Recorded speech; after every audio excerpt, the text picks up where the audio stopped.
the cast of characters will change over the course of the next hour and a half or so. First of all, let me thank everybody for showing up today. It was a struggle for some. I mean, we just drove in early this morning from Stanford, and there was a lot of rain on the road, but it seems to have cleared up a little bit here. So we never know what to expect.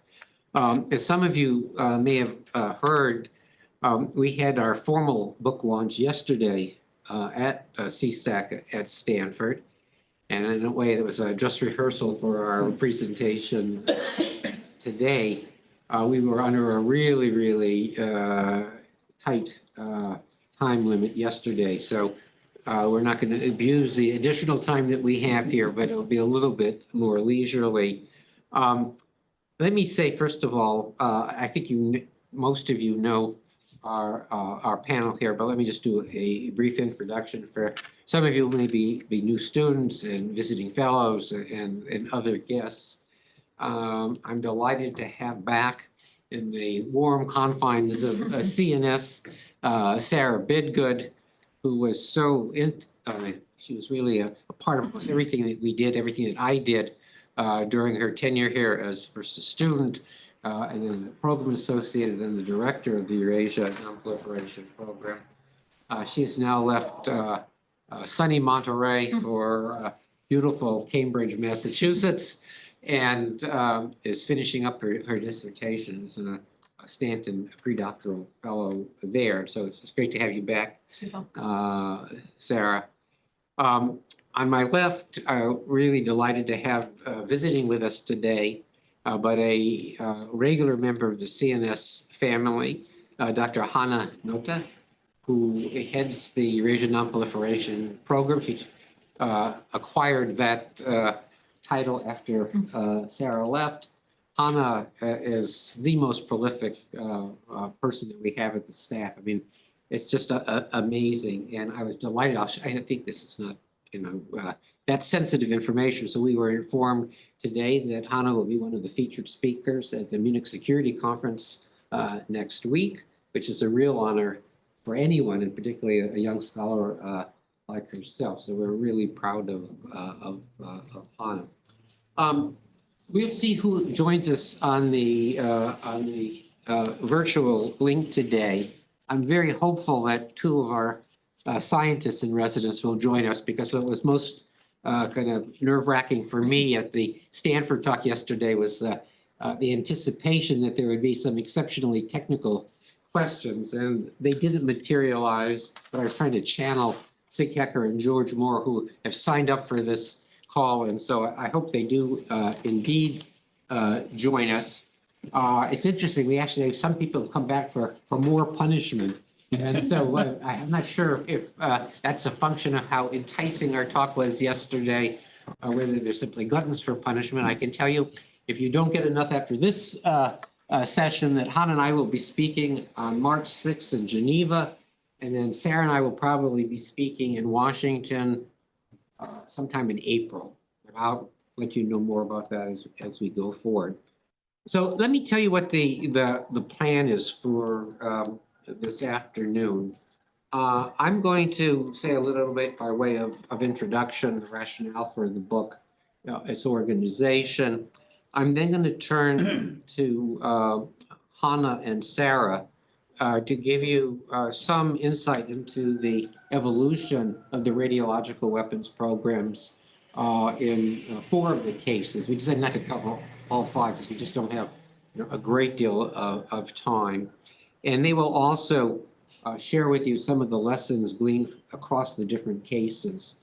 And then I'll try to conclude by looking to the future with respect to prospective proliferators in the radiological weapons space, looking also at the impact of the war in Ukraine on this process. And also I'll take note of a very new U.S. initiative in the United Nations to try to negotiate legally binding restraints on radiological weapons. So that's our plan. We should accomplish that certainly within the hour and probably closer to 45 minutes. So, and we'll have plenty of time for for Q&A. So let me begin by noting that this is an instance where I can really very specifically date the origins of the book. And it goes back to a Wilton Park Christmas Nonproliferation Conference in 2013, and a talk given by one of our Russian colleagues, Anton Klopkov, who was focusing on the DPRK nuclear program. And he showed a slide which depicted North Korean soldiers marching in their Victory Day parade with these chest packs that were festooned with black and yellow, the radiological symbol, which gave rise to a discussion among experts and those who were not expert about what might be in those chest packs. Could they be tactical nuclear weapons or something else? And so I also was kind of struck by them. And that evening after the talk in a very cold room, which is typically the case at Wilton Park, when I couldn't sleep well, I was kind of reflecting on those chest packs. And it occurred to me that perhaps those chest packs actually might be carrying, or might be supposed to, in terms of the symbols, carrying radioactive sources, radioactive material. And it was intriguing because, having written a book a decade earlier with Charles Ferguson on the four faces of nuclear terrorism, I was very focused on and familiar with the question of radiological dispersal devices or dirty bombs, but also was aware that almost the entire discussion that one found in the field and among both experts and journalists focused on non-state actors. There's really no consideration of the possibility that states might be interested in or may have in the past pursued radiological weapons. And so when I got back to Monterey, not being a North Korean expert, I consulted with Jeffrey Lewis on our staff, who is a certified DPRK specialist. And we decided that the issue was intriguing enough that we should do a little bit of research, which we did, and it led to a foreign policy article in, I think it was February of 2014. And in the course of our research, we discovered that there actually was more of a history of radiological weapons on the part of states than we had been aware of previously. In particular, a US program about which there was, I would say a lot, but there were some materials depicting what had transpired on the US case. And there was reference, particularly by one individual, Martin Bernstein at Stanford, published a couple of pieces, I think in 1985, looking at the British program as well, but basically nothing else. And so after we published the article in Foreign Policy, I was really curious to see whether or not we could find out more about how other states might have also explored radiological weapons, but for whatever reason, they weren't described in the literature as best we could tell. And so Sarah Bidgood and I and Sam Meyer, who had been a student here and then worked for us at the center, launched a project, and it culminated in an article in International Security in 2022, which looked very closely at the US and the Soviet programs. But in the course of that research, we also uncovered material which suggested that we should pay more attention to the British program, the Iraqi program, and also the flirtation by Egypt with the program. And Hanna will say more about that. And so we decided to pursue a book which then led last December to the publication by Stanford University Press of Biftus, the Rise, Decline, and Future of Radiological Weapons Programs. So what I'm going to do before turning the floor over to Sarah is just touch upon a few definitional and methodological issues. First of all, I want to emphasize that when we're talking about radiological weapons, we're talking about a non-nuclear explosive device that disperses radiological material by conventional means. Most people talk about dirty bombs as equivalent to radiological dispersal devices, although they actually are not. There are other kinds of means by which radiological material could be dispersed, but in any case, that's the focus. Our primary level of analysis is the nation state, which is interested in these weapons for military purposes. And while we don't discount the possibility or the risk of non-state actors engaging in the use of radiological dispersal devices, that's a literature which has been covered, which is large, and we've contributed to it, but that's not the focus of our study. In contrast, radiological weapons is essentially virgin territory, and so we try to trod that territory. We are not primarily interested in theory building, but we are indeed informed by the literature on military innovation and organizational change more generally, and it's possible that in the course of our commentary, we may talk about some of the theorists in this area, particularly Matt Evangelista, whose work is quite relevant for our studies, particularly with respect to the Soviet program. I would say that if you were to identify an approach that we employ, although our approach is really one is quite eclectic, it's probably the method of structured focused comparison pioneered by my former mentor at Stanford. I know Jeffrey's, I think, dissertation advisor, Alexander George, who really was a consummate scholar and teacher. So that's the approach that we employ. Another methodological and definitional issue is, I think it's important to distinguish between invention, innovation, and diffusion. And by that, I want to highlight the fact that innovation is the process by which a new concept or idea is created, that innovation is a process by which that invention is translated into a tangible product and is adopted by an organization, which in our case would be a nation's military, and that diffusion is the process by which an idea or a product spreads to or is emulated by another organization. So invention precedes innovation, but diffusion doesn't presuppose the adoption of the new idea for a weapons system. And these distinctions, while they may seem for some of you probably either too esoteric or irrelevant, is important in understanding our finding that in no instance did radiological weapons or were radiological weapons adopted by a military despite having been tested in 3 different instances. So the innovation process was never completed. That's the point I wanted to make. And finally, I will say before turning this over to Sarah, that most of our research involved the use of archival documents that hadn't been tapped previously. This was particularly the case with respect to Soviet Union, but also Egypt and Iraq. There are very few studies that had been done outside of focus on the US side. I do want to call attention to an important work that came out after we had published our international security piece by William Keaton, which looks at the UK program.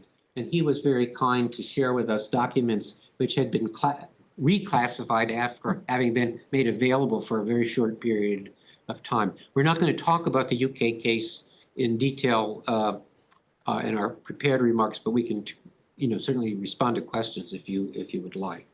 So why don't I stop there and turn the floor over to Sarah. Okay, great. Thank you so much, Bill. And hello, CNS. It's great to be back.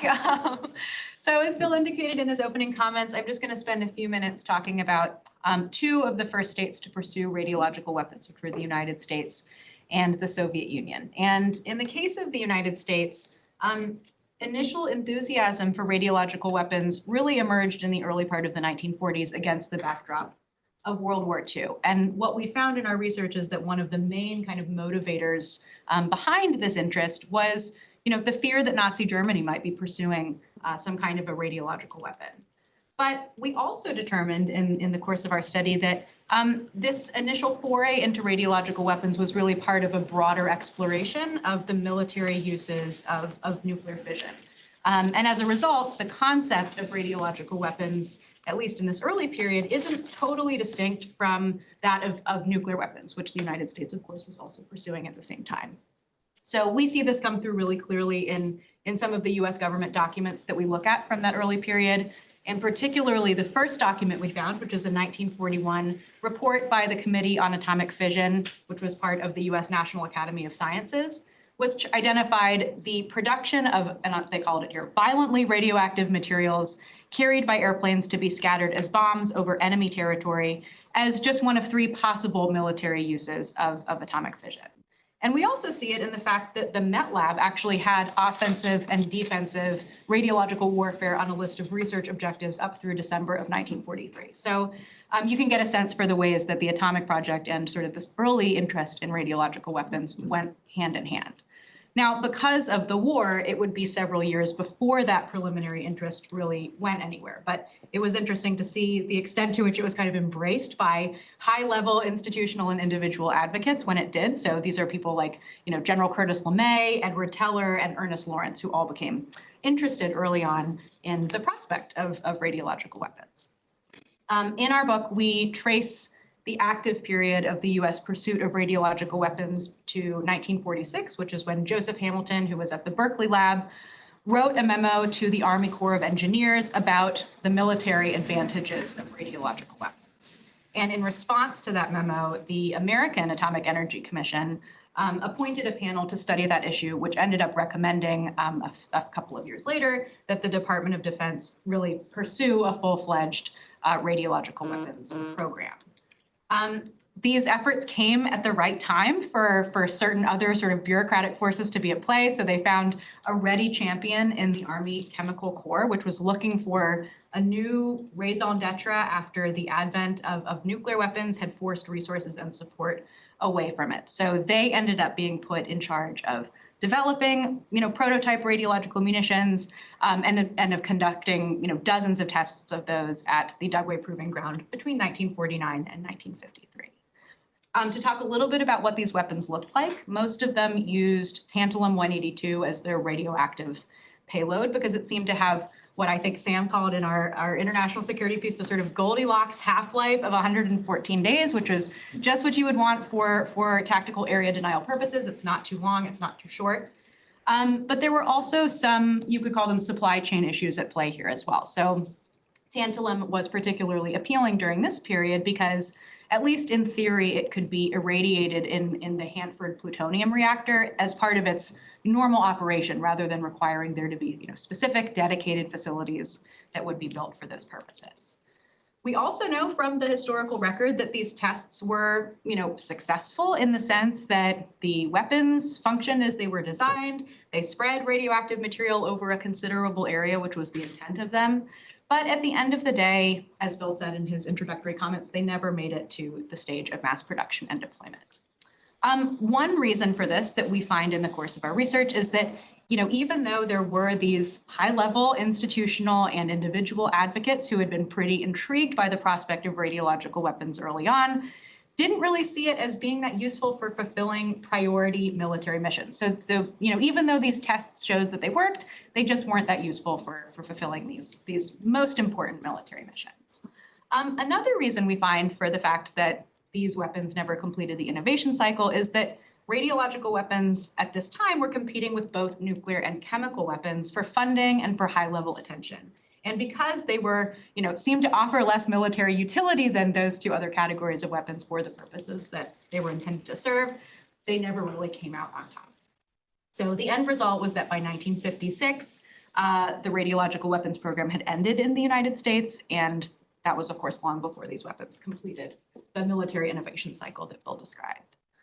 So what did things look like in the Soviet Union? As anyone who does, Russia research or Soviet research knows, it's often much more difficult to kind of put together a comprehensive historical narrative because we just don't have access to the same, declassified documentary record on the Soviet side that we often do on the US side.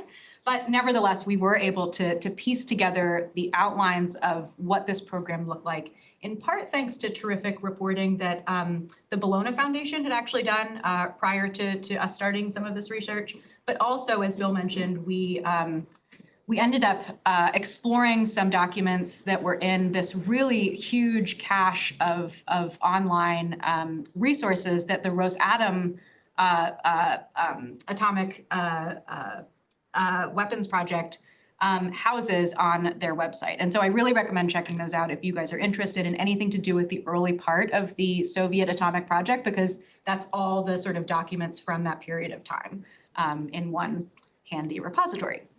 So what we found when we did this is that, much like in the United States, initial Soviet interest in radiological weapons can be traced, to the early 1940s and specifically to 1940. When we have a pair of physical mathematicians who submitted a proposal to something called the Soviet Bureau of Inventions, where they proposed the use of uranium as an explosive and poisoning substance. But unlike the United States, where we had fairly high-level excitement and interest in radiological weapons early on, this initial foray on the Soviet side was quickly quashed by the weapons and the scientific establishment. Things only really started to change after the Soviet government caught wind of what they considered to be fairly credible evidence that the United States was probably pursuing a radiological weapons capability, or at least defenses against radiological weapons. And this, as a result, sparked about 2 years of preliminary research on defensive work in this area, which ultimately blossomed into an offensive program. From what we can tell, this intelligence about the US, interest in radiological weapons came from a couple of different sources. One was the Smythe report, which talked about US work on defensive radiological weapons and the potential utility of radioactive poisons. This, we found, had been translated into Russian in 1946 and was actually distributed among sort of the top echelons of the Ministry of Defense. So they certainly had access to that material and were reading it and understanding a little bit about US thinking on this issue. But the second one is probably atomic spies. So, Klaus Fuchs, the I don't know, infamous, I guess, Soviet spy. His name is on a couple of UK documents that talk about radiological weapons that we came across in the course of doing that case study research. We also learned about Alan Nunn, who was another notorious Soviet spy who confessed on his deathbed that he had actually passed along information to Moscow about the possibility of a Nazi dirty bomb, although he said that the Russians were not very impressed by that. So I think they were more concerned about what perhaps the US was doing than anything that Nazi Germany might have been doing. But whatever the precise source of that information, it's clear that the security threat, or the perceived security threat posed by the foreign pursuit of radiological weapons, drove the Soviet Union to sort of embrace a high-level response to this issue in a way that they hadn't earlier on. And in an interesting parallel with the United States, responsibility for initial research on how to defend against radiological weapons was assigned to the chemical weapons enterprise. So you see the same weapons enterprises being responsible for that in both the US and Soviet cases. It's hard to say from the information that we have available exactly when that work took on kind of an offensive dimension. But we do know that in late 1947, Lavrentiy Beria's deputy Vannikov wrote a letter to Stalin about the potential military applications of radiological weapons. And he was definitely talking about weapons in this letter.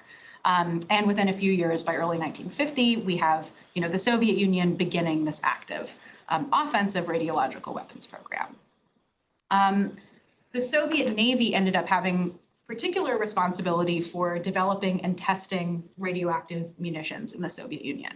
And 2 directorates were set up in 1951 in St. Petersburg, who were charged with taking radioactive waste from the Mayak facility, formulating it in different ways with different substrates to make it more viscous or less viscous or what have you, and then testing the results on animals. And we found that they often inadvertently tested it on themselves as well. So there are lots of pretty grim stories about individuals who were involved in the testing of this, falling very ill later on or even dying. So it was definitely a risky business.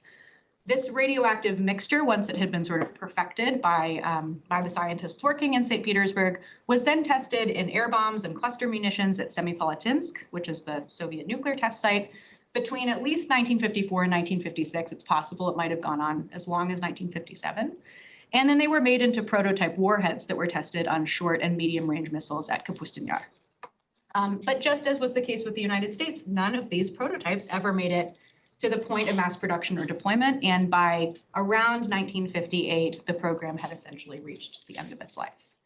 So in contrast with the US case, one of the things we notice about the Soviet case is that instead of the program ending fairly abruptly, it seemed to wither away over a period of time. And we think that's probably the result of a confluence of different factors. For one thing, just as was the case in the United States, the USSR determined that radiological weapons just came up short in terms of their military effectiveness, especially when compared with chemical weapons, which filled a very similar role and mission set in the Soviet conception of them. Second, the Soviet Union didn't have unlimited, what are sometimes called slack resources, or just these resources that are not assigned to other projects that can be used for innovation and that are really important for that process. Instead, as I hope I've showed you here, they were devoting pretty massive infrastructure to the pursuit of radiological weapons. And so when these weapons didn't actually have a lot of military utility, especially when compared with tried and true weapons that were already part of the Soviet arsenal, I think that probably contributed to their demise as well, and to the demise of the program. And then finally, I think it's reasonable to imagine that perceived external threats and changes in perceived external threats probably played a role in the demise of the program as well, given that one of the major drivers behind the initial Soviet interest in radiological weapons was information suggesting that the United States was interested in doing this too. So it's not that surprising to me that shortly after the US program ended, the Soviet Union's program started to wither away as well. So I'm going to stop here and turn things over to Hanna. Great.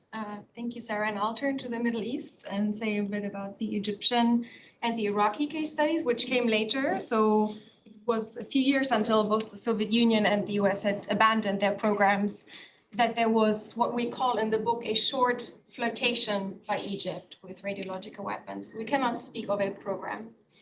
And the case study was both really hard and fun to research because it rests so much on circumstantial evidence. Avner Cohen, who's on the line today, gave me some very useful feedback on the case study as I was writing it. It was difficult to research because what we have are claims by the Israeli government, parts of the Israeli government, some memos by US government officials, but otherwise, to a large extent, the story rests on the deposition and testimony of one scientist who was key to this effort, Otto Joklek. And I'll say a few words about him because he's just so central to the Egyptian story.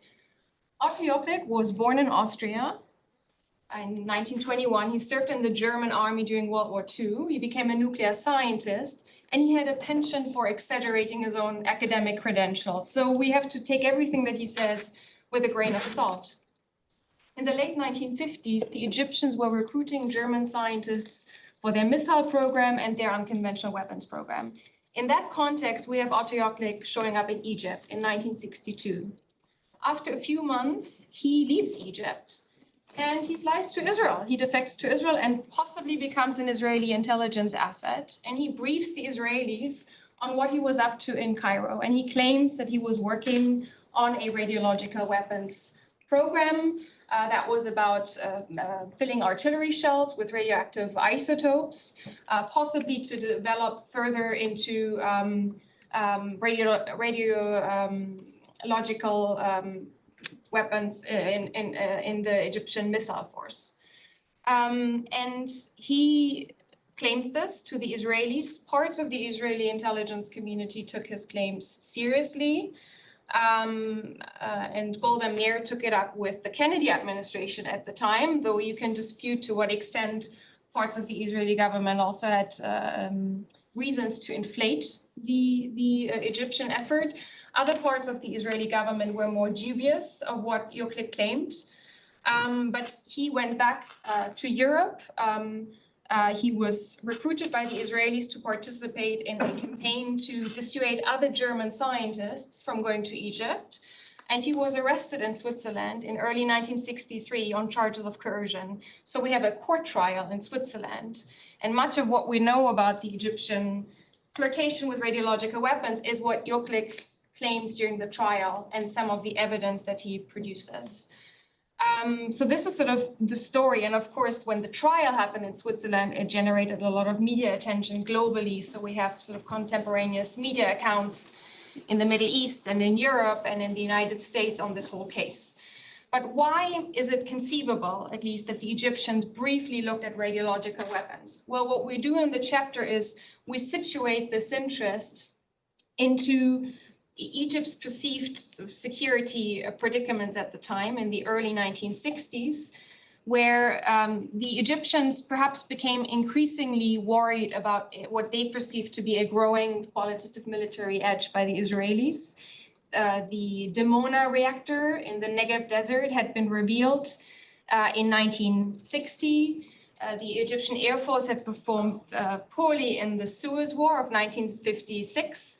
And even though Abner himself in his own work makes the good argument that Egypt's reaction to what it was seeing and to the Dimona reactor wasn't a full-fledged strategy, there was an effort to make strides in the missile program. There was an effort to look at various options for non-conventional weapons. And so it's conceivable that the German scientists who were putting forward ideas got some leeway to run with it, that there was a conducive institutional backdrop to that.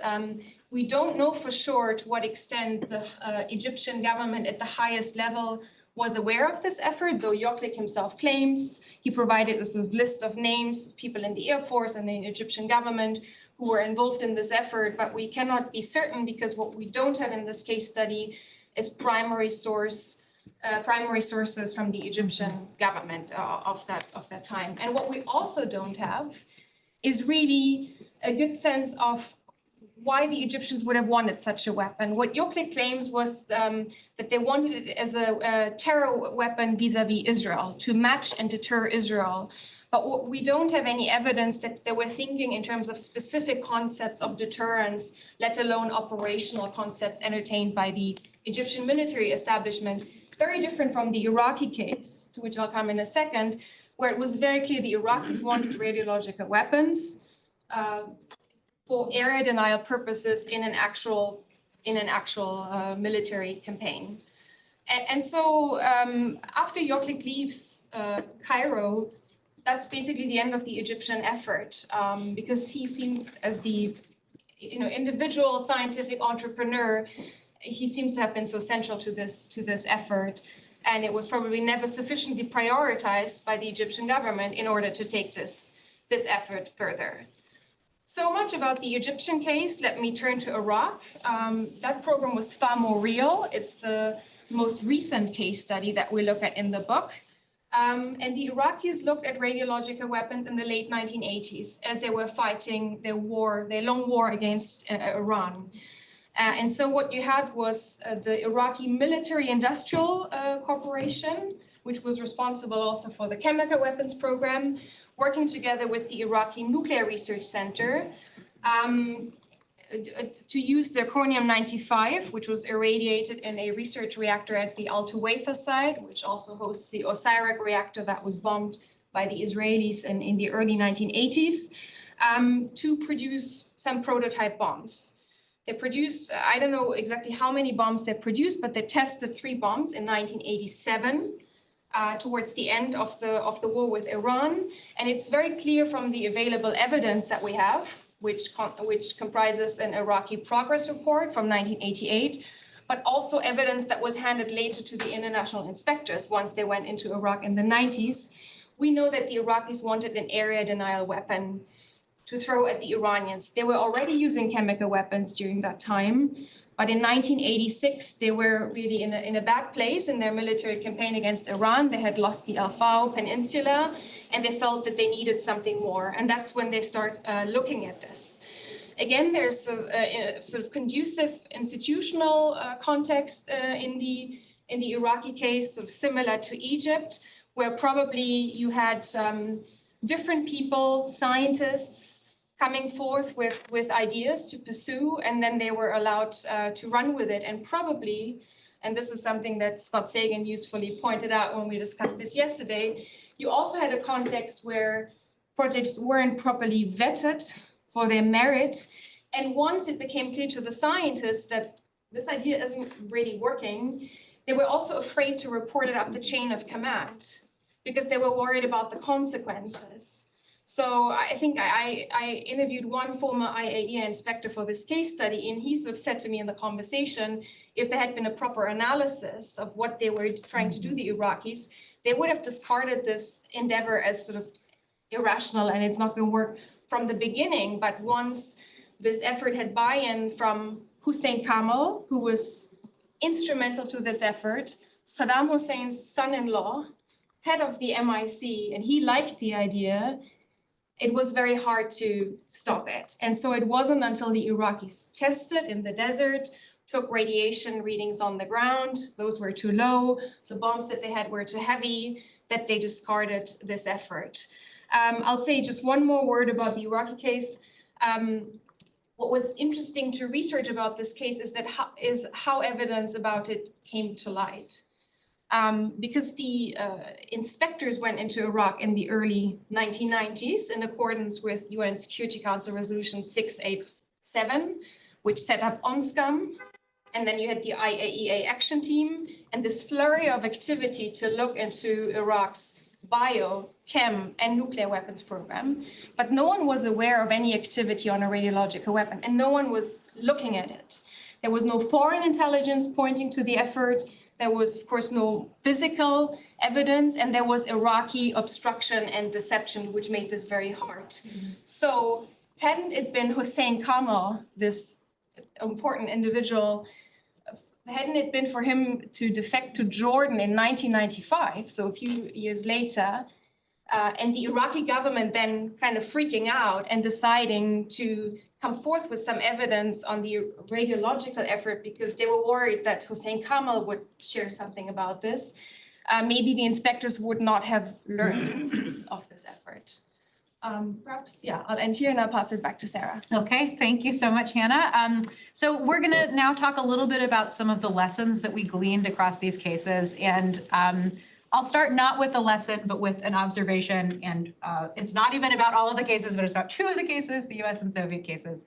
And just talk a little bit about the relationship between something that might surprise you, science fiction and popular literature, and radiological weapons in their pursuit. So, you know, one of the things that we found, I think, especially intriguing as we were researching both for the international security piece and later for the book itself, was this intriguing emergence of references to radiological weapons in American science fiction and popular literature at the same time that you start to see government attention being paid to this issue in the early part of the 1940s. So in 1941, for example, the legendary science fiction author Robert Heinlein published a story under a pseudonym in the magazine Astounding called Solution Unsatisfactory, which focused on the development by a team of American scientists of a deadly radioactive dust.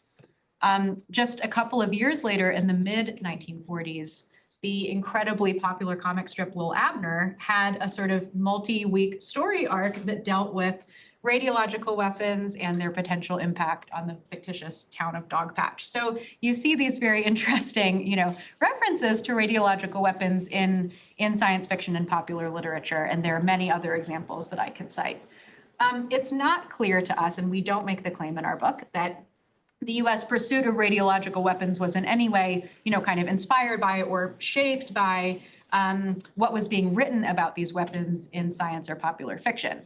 But it is the case that, you know, Manhattan Project participants regularly read science fiction, including publications like Astounding. And we know that Edward Teller had actually read a copy of Solution Unsatisfactory specifically, which was the story about radioactive dust.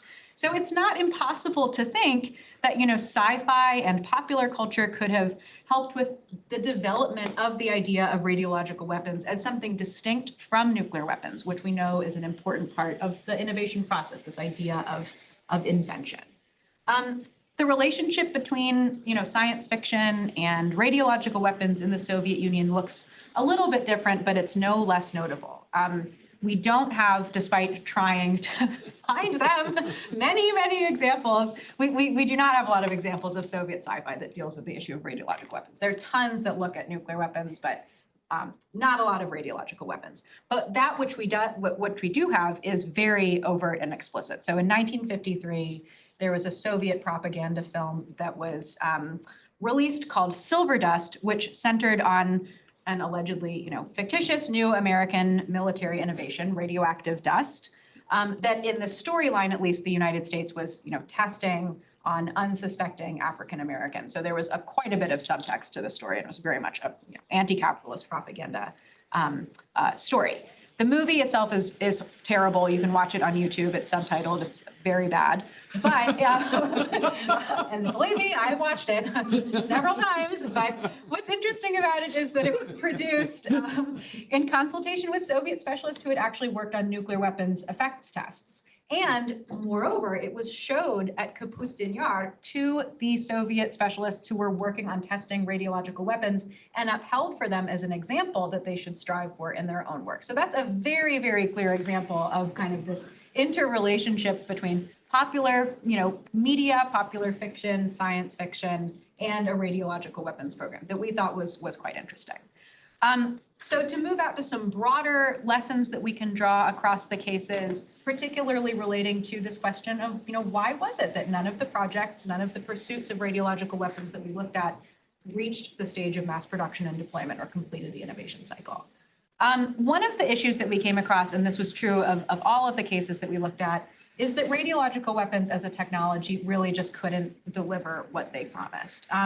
Even though radiological weapons are thought of as kind of a poor man's nuclear bomb and sometimes referred to in that way colloquially, it turns out that it's actually pretty difficult to get enough radiological material of the right half-life that can be dispersed in the right way to fulfill priority military missions. That's quite difficult to do.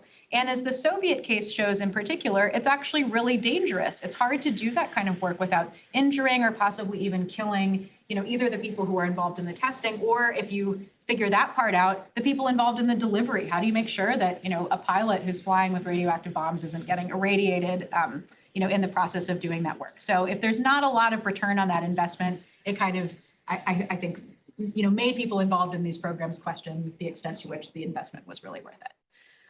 Another issue that we've noticed across the cases is that radiological weapons were likely disadvantaged by a sort of general bias in all 5 of these countries for weapons that resemble bullets and bombs rather than those that rely on less visible physical properties to do the killing. So the scholar Frank Smith terms this a kinetic warfare bias. And even though he doesn't look at radiological weapons specifically in his work, he does find that this bias applies to things like enhanced radiation weapons or neutron bombs.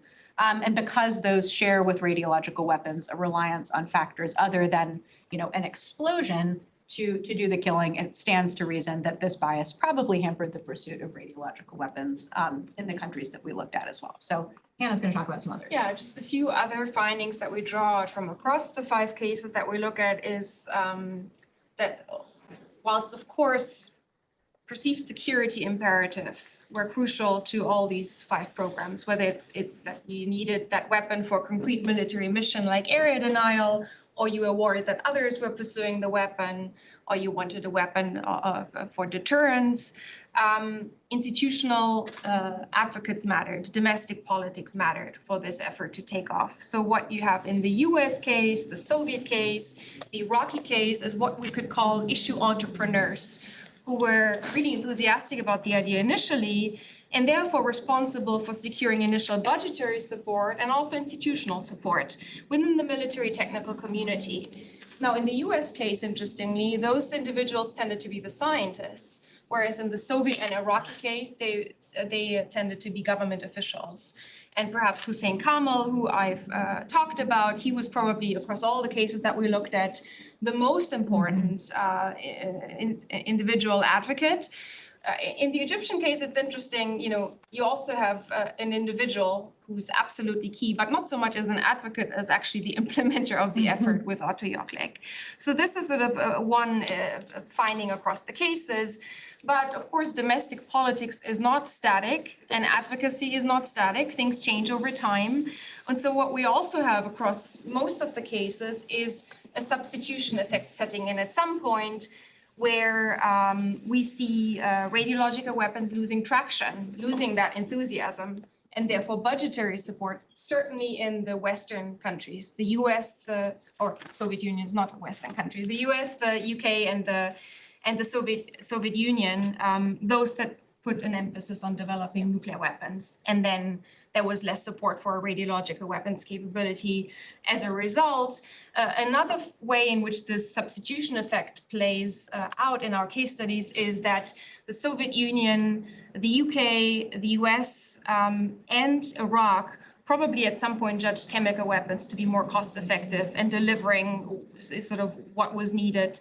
Iraq, of course, had already been employing chemical weapons, then radiological weapons, which were not testing successfully. Okay. Back to you. Okay, so I think we're on track here. I'll wrap up probably 5 to 7 minutes or so. And there's some other, I mean, if we had more time, we would have talked about the UK case, and you can find the role of individuals quite, pronounced in that case as well. A scientist and a bureaucrat by the name of William Marley was the long-time champion of this particular program. But that's for another day. So what I would like to say, first of all, is that when we conceived of this study, we really saw it as a set of historical cases that might inform current policymakers, but we didn't see a real urgency with respect to the product. And it's one reason it took a long time to get the book out, really almost like over a 9-year period. That changed in February of 2022 with the Russian invasion of Ukraine, because right at the time that right before and then during the first week of the invasion, you began to see a flurry of news accounts by the Russian government, which asserted without any basis that Ukraine was pursuing a radiological weapons program. And this was highlighted in the very early phase of the war when Russia attacked and occupied the Chernobyl nuclear facility, which was the first facility that the Russian government asserted was being used for radiological weapons purposes. You also saw similar reports when Russia attacked and occupied the Zaporizhia facility. And they attacked another facility in Kharkiv, where there actually had previously been a substantial quantity of HEU, but they only had a critical assembly there at the present time, and it wasn't at all obvious what was significant about that. But again, it was asserted this was somehow linked to the Ukrainian radiological weapons program. The flurry of activity in the spring, winter and spring of 2022 subsided, only to be resumed in the fall of that year. And what's significant in the fall is that it was no longer simply anonymous or individuals whose names didn't resonate making the accusations, but you had very senior Russian officials. You had Defense Minister Shoigu, you had Foreign Minister Lavrov, and on October 26, you actually had President Putin repeating these accusations. And there was a letter presented by the Russian ambassador to the UN, to Secretary General Guterres, which made very specific allegations about how and where the Ukrainian program in the radiological weapons was proceeding. It's interesting, and Matt Bunn in particular has done a very useful analysis which showed how technically flawed these accusations were, which would suggest that Russian technical experts were not really advising the Russian government here. And the other kind of downside from the Russian standpoint of these accusations is that because they had a great deal of specificity, the Ukrainians then called on the IAEA to investigate the charges. And of course, they found nothing at these facilities. We can talk a little bit about why this may have transpired on the Russian side. I worked with one of our graduate students about a year and a half ago, and we looked at the whole issue of the Russian press with respect to radiological weapons. And I think there's some reason to believe that the initial charges were meant more to rally support domestically for the Russian attack. It's more convoluted looking at what happened in the fall of 2022. Some suggest this followed the period when there was a significant attempt to conscript Russians. There was a lot of opposition. This was probably the moment when the saber rattling was most pronounced. There was also, I think, a real concern about a false flag operation that the Russians might launch. But in any case, you found this significant rise in the focus on radiological weapons, and then it subsided. What I think is significant from the standpoint of looking at the future of proliferation in the radiological weapons area is that you found at the same time a form of nuclear violence being mentioned that corresponded in some fashion with what people feared would be the case if there were nuclear incidents or accidents or attacks that led to radiological dispersal at these different nuclear facilities, in Ukraine. They may have had some of the consequences that one would associate with nuclear or radiological weapons use on the battlefield. And you also had at the same time this erosion of the nuclear taboo, and a concern among many analysts, not including Jeffrey Knopf, that there was a significant, the demise of the non-proliferation regime, that disincentives with respect to non-proliferation might have eroded. And some would argue that not only Ukraine, but other countries who observed the Russian behavior, who began to kind of normalize the discussion about nuclear weapons use. And in the absence of any legally binding restrictions or restraints against radiological weapons, might entertain their pursuit. Particularly since, unlike Hanna, Sarah, and me, they were unaware of, seriously, the obstacles that past proliferators in the radiological weapons space had encountered. My own view, and I'm not sure that it's shared fully by my co-authors here, is that I think inadvertently, Ukraine also may well have thought seriously about the issue of radiological weapons, simply because the Russians had chosen to highlight this as a pretext for their behavior. We have no evidence that that was the case. On the other hand, they certainly had they had far more capabilities in this domain than the Egyptians. One could argue the same with respect to the Iraqis, and I don't think we can rule it out. So it's something that at least bears some consideration. So we are very much concerned that in this environment in which the non-proliferation regime is frayed, the nuclear taboo is eroded, there is no legally binding restraint on radiological weapons, that some states may see this as a path. If they want a non-conventional weapon that might be less expensive, easier, and not constrained. It is important to note that there is a history of efforts to negotiate legally binding restraints with respect to radiological weapons. And Sarah and I came across this in work leading to a volume that we published in 2018 called Once and Future Partners. And there's, I think, an excellent chapter co-authored by Sarah and two other former students who are both working now in the U.S. government, one at Lawrence Livermore National Laboratory, the other in the State Department. Although actually, I think he's now just moved to Vienna.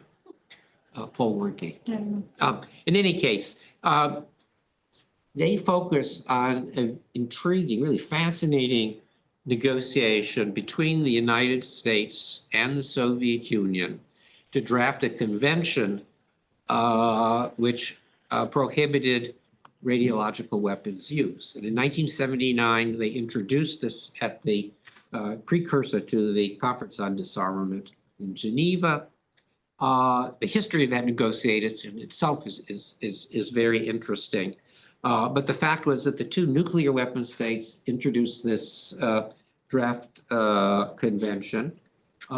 It met with very mixed reactions. Many of the non-nuclear weapon states had real problems with the scope of the treaty because it did not treat the release of radiation from nuclear weapons detonations as relevant to this particular activity. There were other kind of definitional issues, and while there were some efforts to expand the scope of the treaty to include attacks on nuclear power facilities, the Israeli attack on Osirak, I think in 1981, kind of torpedoed any Western interest in that activity. But it remained on the calendar for the CD until 1992. So it turns out, so we kind of fast forward to 2023. It turns out that some of our friends in the State Department were aware of the work that we were doing on this topic. And they decided in fall of this past year that it might be timely to revisit the issue of a legally binding restraint.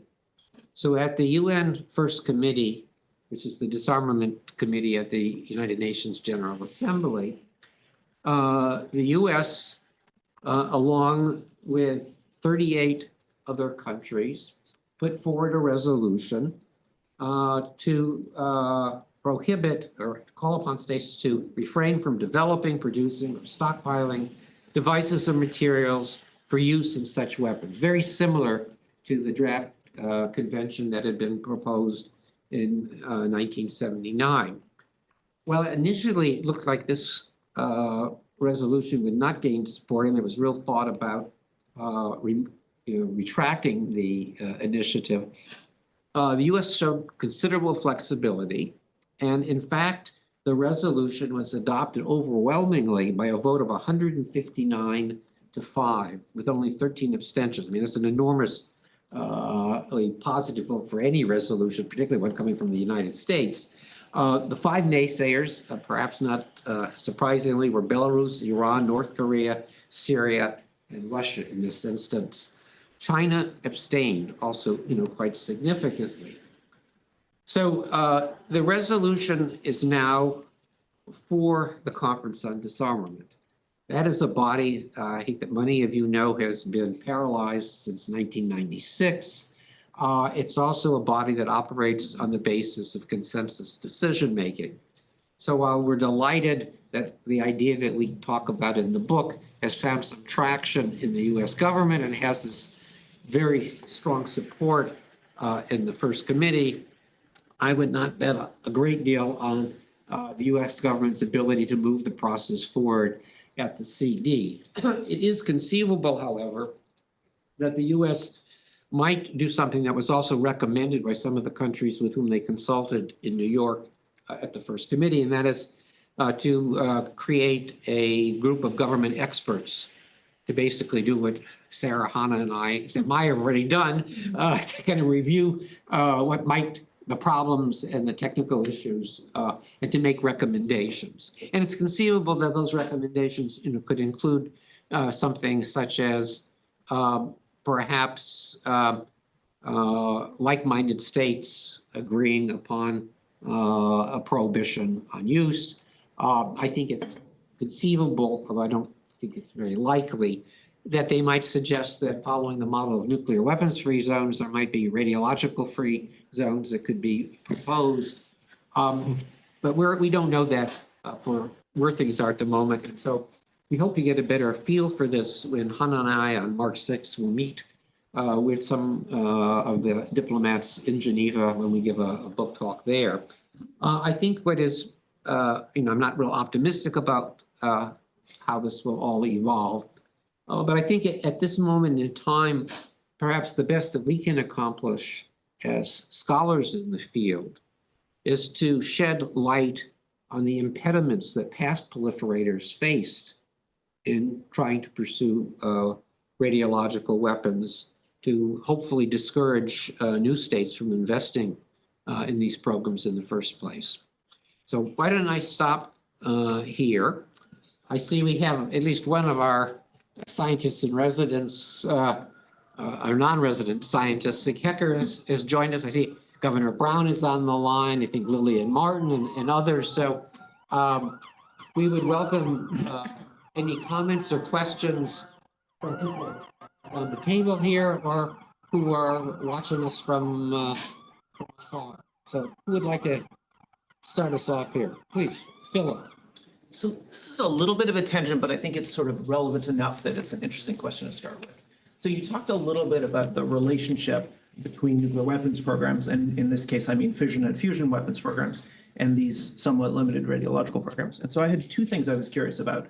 One is I was curious whether you saw much evidence that states saw nuclear weapons as better forms of radiological weapons, right? Because a salted bomb, the neutron bomb, which is cleaner in terms of fission products, but very radioactive in terms of the neutrons, right? These are, if you want to contaminate a big area, and I think in particular, this is a part of Soviet thinking, though it's not irrelevant to US thinking. I just wonder whether these states said, oh, nuclear bombs are better radiological bombs for this purpose. So that's one.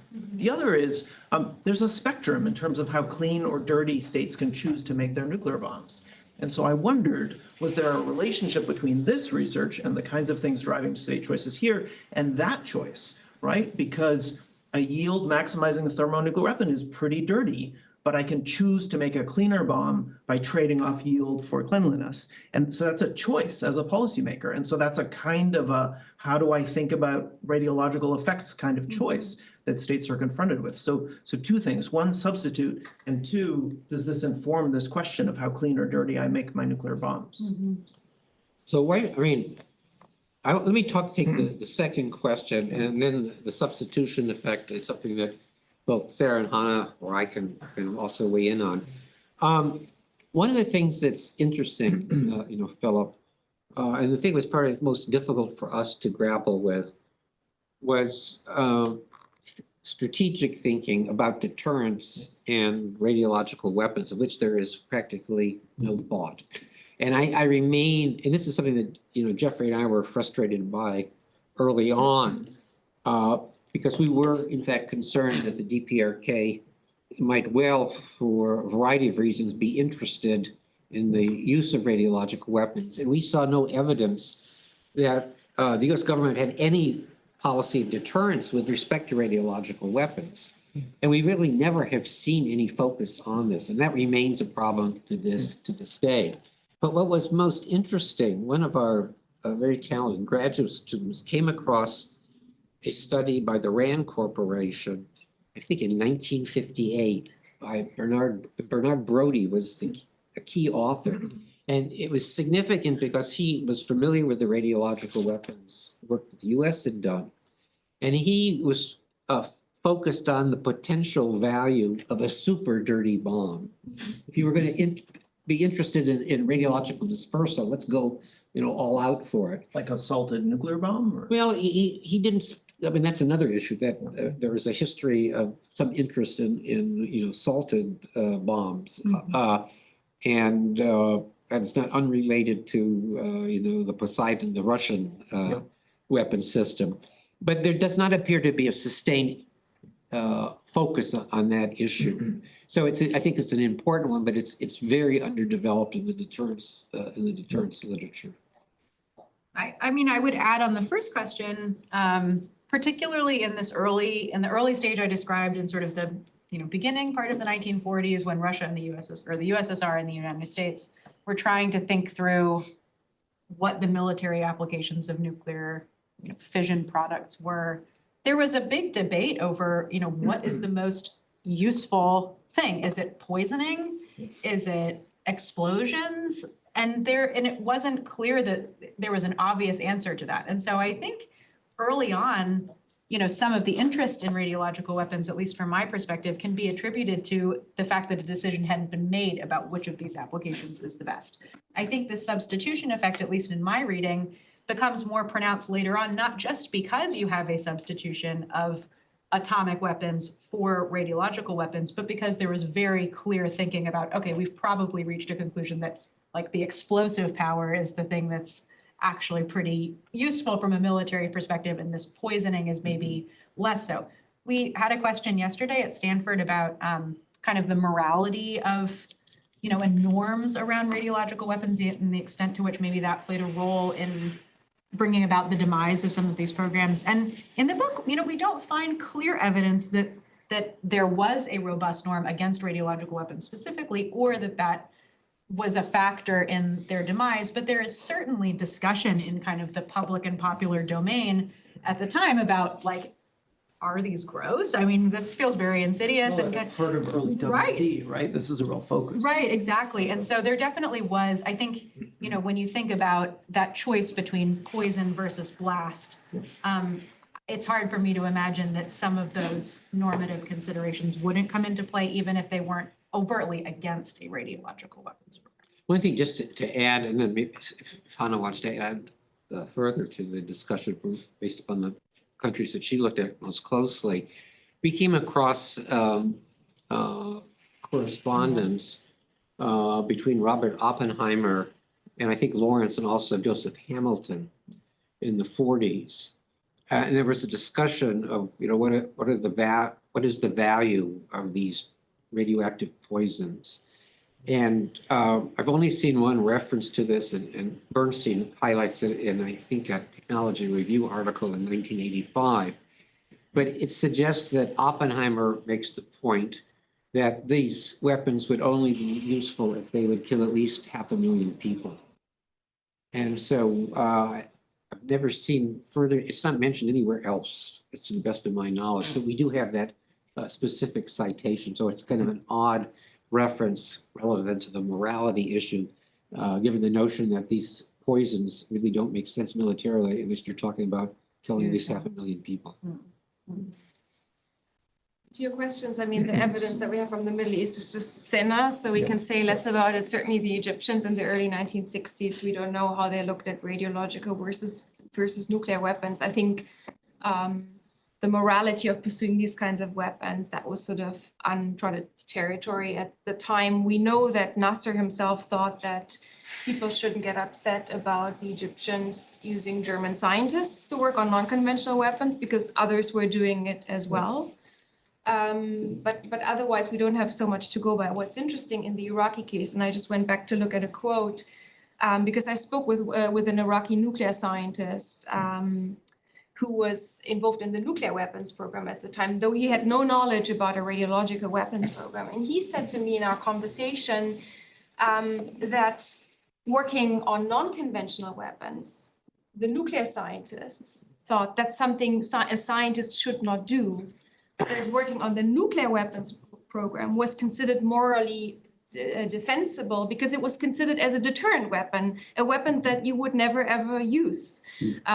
Whereas a radiological weapon was very clearly in the Iraqi case, for battlefield employment. And so that's sort of where the nuclear scientists, I think in Iraq, at least judging from the recollections of this one individual, sort of drew the line and felt that what they were doing on the Iraqi nuclear program was morally sort of justifiable because this was about deterrence against Israel. Thanks. Sig, I see you have your hand up. I want to tell the audience that he wrote a very nice endorsement of the book. So I hope that your question is in line with your endorsement, Sig. Well, there was a good reason why I wrote a nice endorsement, because the book is really terrific, and all of you did such a great job of capturing that history. and you did just as nice a job today in explaining bits and parts. I had my hand up for a two-finger comment, and Bill, you made part of that, but let me just make it more specific, because I've been doing a lot of research on Oppenheimer related to the movie and all the rest of it. And the comment that you just made came from the following conversation, is that Fermi turns to Oppenheimer during the Manhattan Project and says, you know, we could kill a lot of Germans by poisoning the water supply with radiological materials. And at that, and Teller sort of seconds that. And Oppenheimer turns around and says to Fermi that it wouldn't be of any use unless you can kill at least 500,000 people.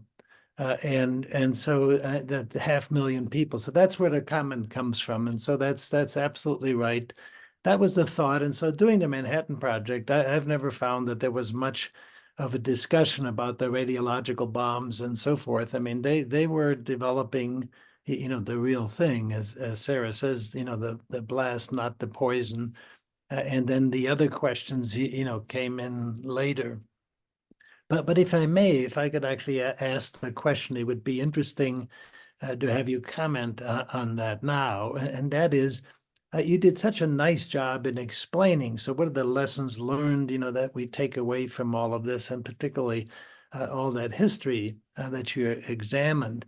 So if, you know, still one of the greatest puzzles to me in the nuclear world is not that, it's not one that nations haven't used, you know, radiological dispersal devices, but terrorists haven't. And that is still one of the great puzzles.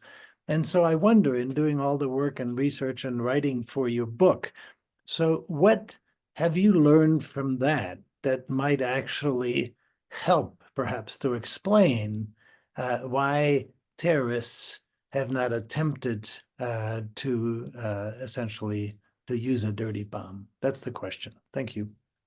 I'll try to answer that, because, I mean, this was not the focus of our current study. I'll try to remember what I wrote in my 2005 book on that topic. And I think, I mean, it is a puzzle, and I don't think anybody has a very good answer, Sig, because of if you're not interested in using it as a military weapon, but you simply want to, you know, create a weapon of mass terror. It's a terrorist kind of a weapon. You want to disrupt society. It's a weapon of mass disruption, I guess, rather than destruction.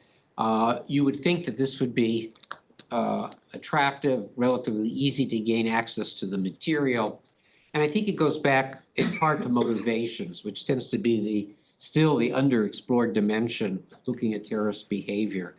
And I think that Frank Smith's explanation about why states may not be as enthusiastic about radiological weapons because they don't have the kinetic effect probably also applies to terrorists to some extent. It's a longer term impact. You don't see the death and destruction immediately. And so at least for some terrorist organizations, I think that could be a disincentive. I don't have a definitive answer here. I haven't seen any out there. It remains surprising that we haven't seen more instances of terrorists trying to acquire and actually utilize something like a dirty bomb. But I think that in part it is a motivational factor that helps me at least try to understand the answer to your very good question. What would be your response? I mean, you've also, I'm sure, contemplated that, Sid. Yeah, I also don't have a good answer. There are many things. For example, one of the things that you showed in your studies, you know, conclusion was, hey, these things are pretty dangerous. And so, you know, the terrorists don't want to die on the way to, you know, blowing up a bomb. And with actually with a real bomb, with a fission bomb, you don't have that much of a danger. This stuff, unlike plutonium, which you've heard me say that before, that's not the most dangerous substance in the whole wide world unless you make it into a bomb. But plutonium, you can easily take care of it with a plastic bag. These things that make good radiological bombs are truly dangerous. They have the gamma radiation, which is deeply penetrating. And so there may just be enough information out there and enough uncertainties that the terrorists just decide, they don't want to die on the way to delivering the bomb. But even if that's so, you'd still expect somebody to try along the way. So I also don't have a good answer. And the best I've done in the past is to say, look, there isn't a whole lot we can do to avoid the first radiological terrorism incident. But there's a lot we can do and we should focus on in how to avoid the second one. Because if we can demonstrate that that first one, in the end, it didn't kill a whole heck of a lot of people. It was, as you indicated, Bill, it's a weapon of mass disruption. And if we don't want to be disrupted and if we don't want to be scared, we can demonstrate that, look, we can handle those things and there isn't all that much to it. And so instead of being disrupted and scared, we could actually demonstrate we know how to handle this. And if we do that, then maybe there wouldn't be a second one. But I don't know why there isn't the first one. Thanks. Thank you, Sig. Yes, please, Jeff. Before I ask my question, we have the person who teaches our CBRN terrorism class. Did you want a two-finger on the exchange that just happened? Are you satisfied with the answer? I'll say one little thing actually, which is sort of tangential, but again, I think relevant enough it is interesting that the state that has engaged the most in chemical and biological assassinations has also engaged in radiological assassination, which is the Soviet Union / Russia. And whether one should call that state terrorism, I think, is a legitimate debate, and that's a very problematic term analytically. But in some respects, right, violence intended to scare a broader audience and shape their behavior.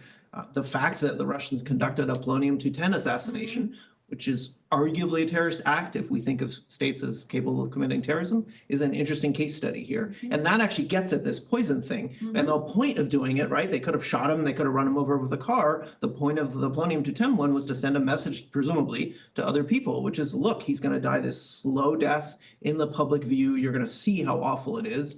And so that's that's, I think, a little, it's tangential, but not totally irrelevant. Yeah. And I think one might think about non-state actors, in addition to state actors, engaged in that kind of, the visible decline of a politician.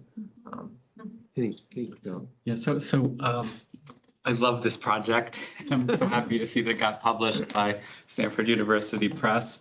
I don't know if you're aware of this or remember this, but in the introductory research methods class that I teach every semester, when we do our week on research proposals, I actually use your original PASC proposal with the budget information stripped out as an exemplar that we talk about in class, like, here's how you can formulate a really interesting proposal that will actually get funded, that will lead to a successful project that will get, published, and we talk about it in class. To me, this is just great because it's so interesting.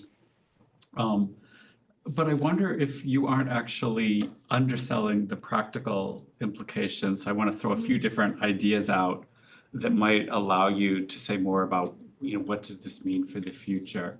So, there's some really nice little idiosyncrasies here, like how did this interact with science fiction, or the role across cases of sort of individual, policy entrepreneur advocates. But I hear you guys giving a pretty conventional security model analysis here. Like we heard our rival has a program, so we need one too. And at some point we get to this stage of testing or analyzing it and we realize it has no military utility and we pull the plug. So security motivates it, and then lack of security benefits kills it, right? And if that's true, then there's no reason to fear this ever again in the future. Like, important states ran the test on radiological weapons. They're not useful. It's an interesting historical story, but there's no forward-looking implications. But I think that's not true. Right? I think this book is rich in implications.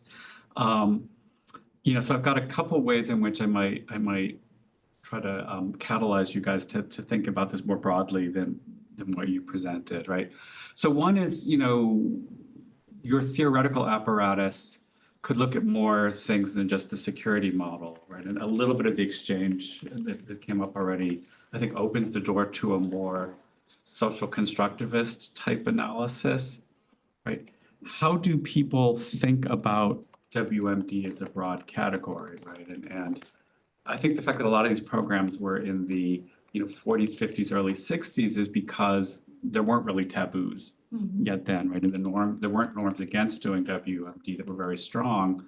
And there was a lot of reasons for this stuff to be attractive because it was like new and cutting edge and different, and so if that's true that some things are attractive for kind of non-rational reasons, but they're seen as being, demonstrating more cutting edge, more unique, or just more unexplored capabilities, might that have implications for future intelligence analysis in terms of what does this tell us about how people might think about AI and weapons, right? Or nanotechnology or additive manufacturing, or all the things that I know CNS is already interested in, right? Like, are there lessons from radiological for what the next generation of weapons entrepreneurs will think about, AI and stuff?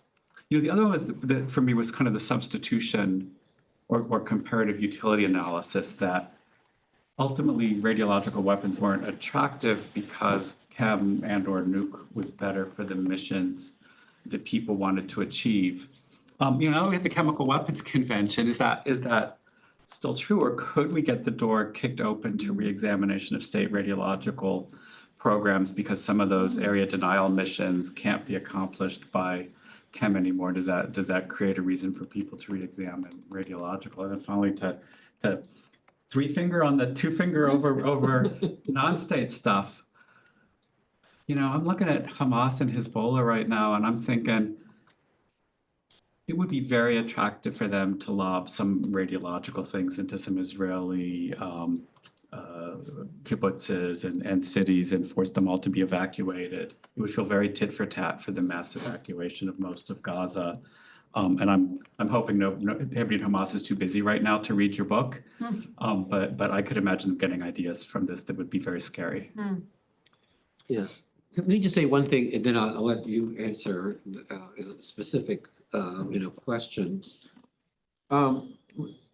Early on, when Jeffrey Lewis was kind of involved with us for the past project, he in particular was quite concerned about the degree to which one wanted to adopt a formal deterrence policy.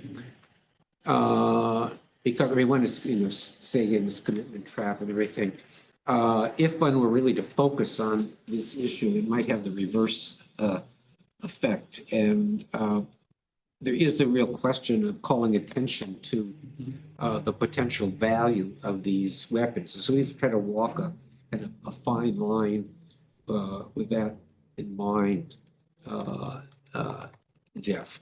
But let me see if I'll return to some of the points you've made as well, if my colleagues don't cover them, but I'll let Sarah and Hanna perhaps respond to the theoretical dimension, which was more of the focus in our international security piece, because they wanted that in the article. And we do look at this, but do you want to? Yeah, I had two. First of all, thank you so much, Jeff. I think this is very helpful because one of the questions that we have gotten, at least yesterday and in a couple of other instances when we've talked about the project, is, well, should my takeaway be from this that we don't need to worry anymore about radiological weapons, or sort of what is the bottom line here? And so that's very helpful for thinking about the reasons why it matters. One thing that I was thinking about, building on your comment about the implications of our findings for other emerging military technologies, is at what stage in the innovation process does interest in arms control take hold? And I'm working on a paper on that now on a different topic, but people talk all the time about sort of preemptive arms control, or arms control before a technology has entered the stage of mass production and deployment.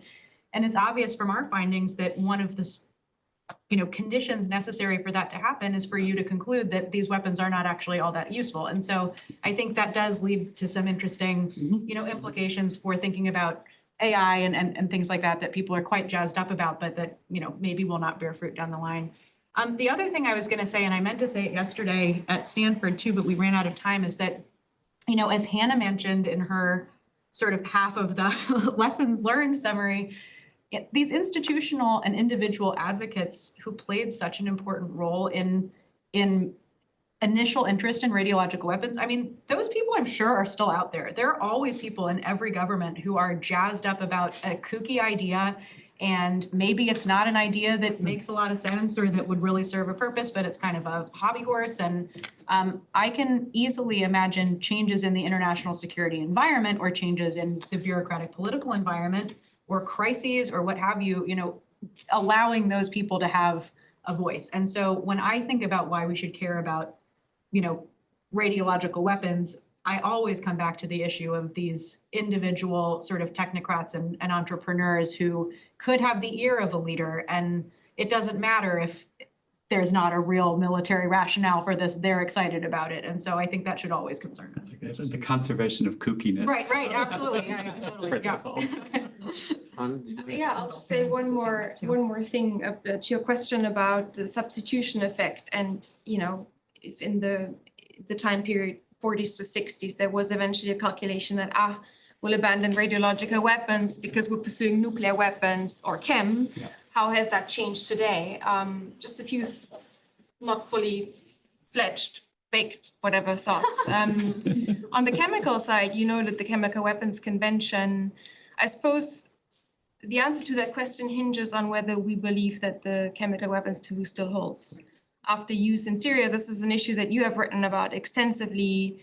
Chemical weapons use in Syria, failure of deterring repeated use, the red line, subsequently use of Novichok against the Skripals and Navalny, total polarization at the OPCW. Where are we actually at today when it comes to a norm against chemical use? I think that would be a question one would have to answer in order to sort of muse whether, states might still consider using chemical weapons in the future, and therefore that logic would still hold. But I don't have a full answer to that question. And on the nuclear side, I think an interesting thing to think about today is in the current international security environment, do we still have states who think about developing a nuclear weapons capability? I mean, going all the way and crossing the thresholds. And how would those states calculate between a radiological weapon for use or a nuclear weapon, as opposed to just acquiring high nuclear latency like the Iranians have done, because they feel that perhaps with high nuclear latency, they have acquired some of the attributes of a nuclear weapon state. I mean, I think if you look at the Iranians in the region today, I think you can make a convincing argument that perhaps Iran doesn't feel the need to cross the threshold because they have already acquired some of the benefits that would commonly be associated with a nuclear weapon state. And so if that is true, how do we think about the emergence of further nuclear hedgers or states that will acquire high nuclear latency, and how might that then play into a calculation for radiological weapons as opposed to sort of high nuclear latency? These are, so I think, yeah, of course, the calculations in terms of the substitution effect will not be the same as they were in the 50s and 60s.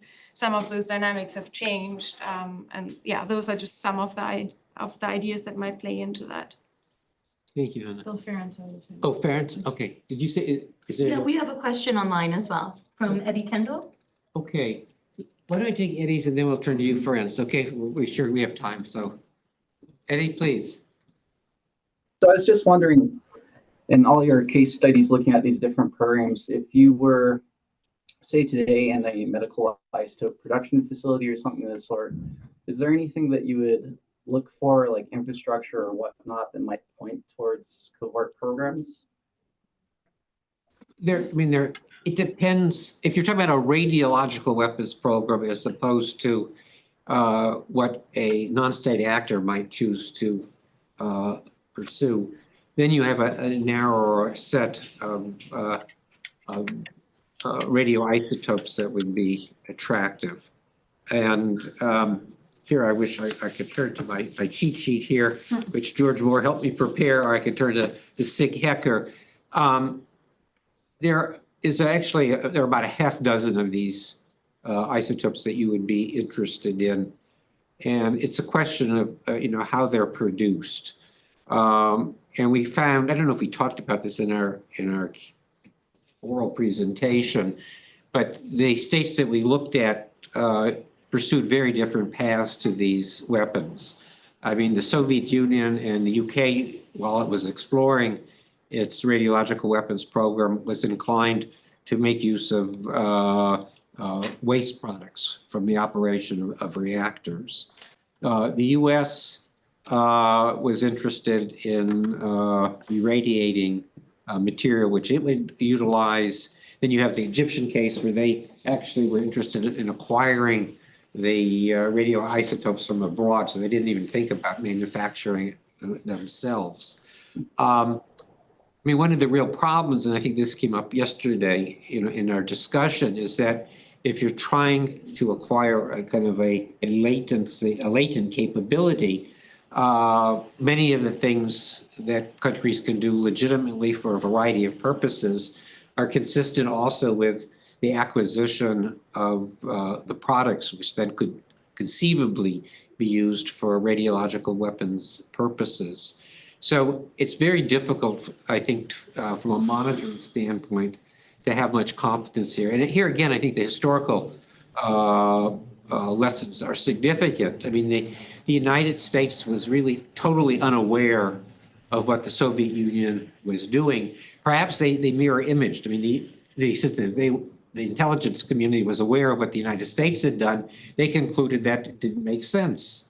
We abandoned it, so we may have assumed that the Soviet Union was not interested. But it was at the same time. That's what I found most Yeah, amazing. it It was was- like at the height of the US program when they were clearly interested. Yeah. They were saying, oh yeah, none of the USSR, no radiological weapons. No, I mean, they have very specific kind of citations to that effect. It is also intriguing, though, that we do have the testimony of the Soviet spies who, I mean, the one in particular who was tasked to monitor the US program, who then passed along the information to his handlers, and there was no indication of any particular interest. I don't think we've seen anything that suggests that either Iraq or Egypt had any awareness of what had been done, previously. These were more innovations rather than any kind of diffusion effect. So, I mean, we did get a question or a comment from one of the faculty members at Stanford who suggested that given the rapid pace of innovation in almost all fields, including in the nuclear sciences, that there might be new developments that could solve some of the problems that parties encountered in the past in terms of acquiring suitable radioisotopes. But I haven't seen that. And I think here, again, the substitution effect is really important because we saw time and time again that once you had a demonstrated nuclear weapons capability, there was kind of disinterest. I think the one exception that we looked at very early on and haven't really revisited had to do with the DPRK, because one could conceive, I believe, that the North Koreans might see value in employing radiological weapons because of the specific circumstances, the proximity to Seoul, the manner in which they could cause massive disruption. It could have a bearing in terms of military maneuvers in the South. And so we would not rule out altogether the possible interest, for example, of the North Korea in this. But we're in the realm of speculation at the moment, Eddie. So I don't know if either of my colleagues want to say anything further on that. Okay. Friends. Friends, yeah, we'll probably wrap up, friends, with your comment. So I think it's super interesting, especially about the goals. I mean, I'm still confused about what the goals really are. I think your point about the hype, what I call the hype issue, especially with quantum technology, for example, quantum versus AI and so on. But I really wanted to understand that how, because that's why I say it's really a rift between science and policy, how the areal denial argument really works. Because any physicist, and I do this in my book, you calculate if you have a large bomb, you know, how much you would actually need to cause people to be, you know, have some fear of cancer or something like this. You need a very large quantity. It's just not realistic. So how does it, what kind of articles or papers did you find where somebody makes an argument, this is a good weapon for area denial, that takes into account the half-life, which is critical, the Goldilocks number, right? As opposed to, you know, tantalum compared to iodine 131, which has a very fast half-life, where you get a very large effect very quickly, disappears, and you can quickly go over that area. So I'm just not understanding how this works as a real weapon. I mean, there were different studies in different places. I mean, I think the Americans devoted the most effort in trying to determine precisely what was needed in order to contaminate a particular area for an extended period of time. The British looked very carefully at this, sort of say, I mean, probably the closest Brit entrepreneur to somebody like Marley, or rather to Hamilton in the US, was a scientist by the name of William Marley, who was kind of fixated on radiological weapons. And he did what the British considered to be the authoritative calculations, but they were not encouraging. And it had to do with the, I mean, if you didn't have ballistic missiles for delivery purposes and you needed aircraft, the weights of the systems to protect the parties in the plane were so enormous that it basically precluded an operational weapon. And they ultimately chose not to pursue it further. The Egyptians were not thinking about aerial bombardment. They weren't thinking really about aerial denial either. So that was not an issue for them. The Iraqis, I don't know. I mean, they were not impressed. I mean, they did their tests. They were not impressed with what they found, and so they abandoned it. So, I mean, this was an issue that I have to go back and look more specifically, and maybe Sarah recalls this. I mean, the Americans did undertake these kinds of calculations. They actually, at Dugway, did a lot of testing, but they ultimately concluded that there was not a comparative advantage to pursue these programs further. But you can remember some specifics? No, I mean, so Sam had the primary responsibility for the American case, so I don't remember the specifics. But let me say about, I mean, to answer your question, I think some of it does come down to the different ways that military innovation happens in different countries. So I can say in the Soviet case, and we know this from, you know, John Hines and other people who have interviewed those involved in the weapons establishment, it was often political people who issued a call for a specific weapon type, so not a physicist, and then it was the job of the various design bureaus or whatever it was to respond to that call and to, you know, put forward a weapon that could be responsive. And so you might think early on someone would say, but this is a terrible idea because these calculations make no sense, but that wasn't the way that the military innovation process worked in the USSR. They often had to get to the point of testing, and testing like way beyond the point where it was clear this made no sense in order for the program to fizzle out. So I think some of that is just a Yeah. And it's not peculiar to radiological weapons. Right. You look Oh, at no, the absolutely. Rational decision-making I mean, it's like process the for missile deployment industry, of everything. most, Yeah. So I think weapons. part of it, at least in the Soviet case, is that. I'll say Oh, just sure, one more please. word about area denial and Iraq, because it's the case where they most clearly just wanted it for area denial. So the thing to keep in mind with the Iraqis is that this whole effort is born out of a sense of desperation, right? They're already fighting an active war and they think they're losing the war and they need something else. They were also already irradiating zirconium-95 at that reactor because they were using it in incendiary bombs. So there was already a sort of process to produce some of that stuff. And then if we go into the Iraqi progress report from 1988 from the Iraqi government, they actually talk about what they have in mind. they say they want bombs with a view to quote unquote contaminating areas by in which these bombs are used through spreading radioactive material in a wide pattern in the air.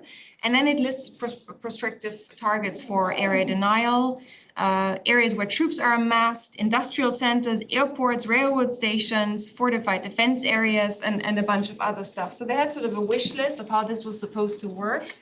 And they had material, but then they sort of concede in the report that, you know, what happened in the test wasn't nearly enough in terms of what they needed. So did they not have the expertise? Did these scientists not realize that this was not going to work? Or were they just, again, told from above, come up with something and just had to run with the tests because there was the political imperative in a system that was very tightly controlled, and where scientists were fearful of reporting truthfully up the chain of command? I mean, we can only speculate. We don't have concrete evidence to that effect. But yeah, that's what I can say on Europe. Thank you, Ferenc. I'm pleased to see that Ferenc actually has a copy of the book. It's under $20. And I would be remiss if Stanford University Press is listening that we're not trying to promote the purchase of our study. And you can see answers to many of the questions that we may not have provided satisfactory answers to in the book. So thank you, everybody. This was really helpful to us. I really appreciate your joining us. And so let's give my fellow speakers some applause.